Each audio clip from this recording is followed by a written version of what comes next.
The PS5 or the Xbox Series X? Which one's better? That is the question we will be answering in today's video. So grab a snack, get comfortable, and let's dive right into this video. So we're going to be splitting this up into 4 categories. And at the end of the video, we're going to be answering the question, which one is better? The first category we're going to be taking a look at is design.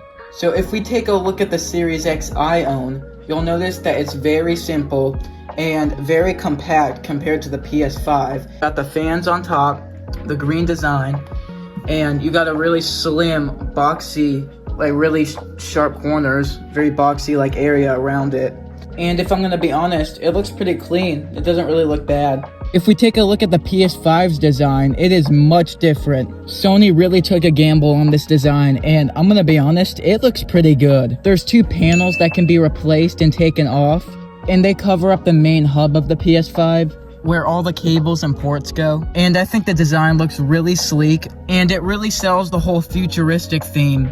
So for design, I'm giving it to the PS5. The next category we're looking at is performance. The race in performance is very, very tight. Both the Series X and PS5 have 16 gigabytes of RAM, and they both also offer 4K at 120 frames per second. However, the Series X slightly edges out the PS5 because it has more teraflops and a slightly faster CPU. So performance goes to the Series X. The third category we're going to be looking at is the controllers. If we take a look at the Xbox controller, we'll notice that there's these grips all along the edge here and also on the trigger. This helps the controller better sit more comfortably in your hand. There's also a share button and a newly adapted DPI right here. However, if we take a look at the Xbox Series X controller compared to the Xbox One controller, you'll notice there's very microscopic amounts of differences.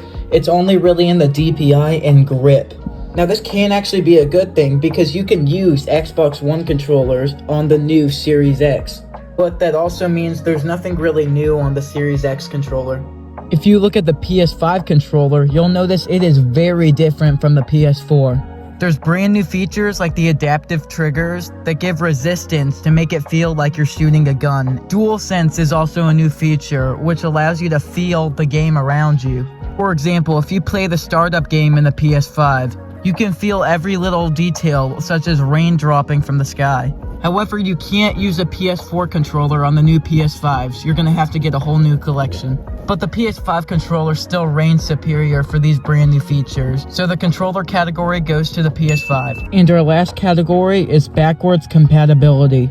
The Xbox has a lot of ways that you can play older games. One of the best ways is to get Game Pass, which is a monthly subscription that allows you to play free games. And a lot of those games are 360 and even the original Xbox games. Sometimes you can even put the old discs in the Xbox Series X and it will run and download.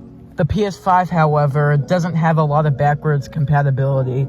There's a few ways you can play a couple old games, but they're not very efficient. Overall, it's just not as refined as the Xbox's compatibility. So this category goes to the Xbox. So now we've come to the question of which one is better. And overall, in terms of performance, I'm gonna have to give it to the Xbox here. It's quicker than the PS5 and has more backwards compatibility, which in my opinion are the most important categories. However, if you want something futuristic and cool, you're gonna wanna go with the PS5 on this one because it has some really good features. Thank you so much for watching this video, and if you enjoyed this, please make sure you subscribe and leave a like if you want more content like this in the future. And if you disagree with anything, feel free to leave a comment down below. I love hearing feedback from y'all. But with all that being said, I'll see y'all in the next video. Peace.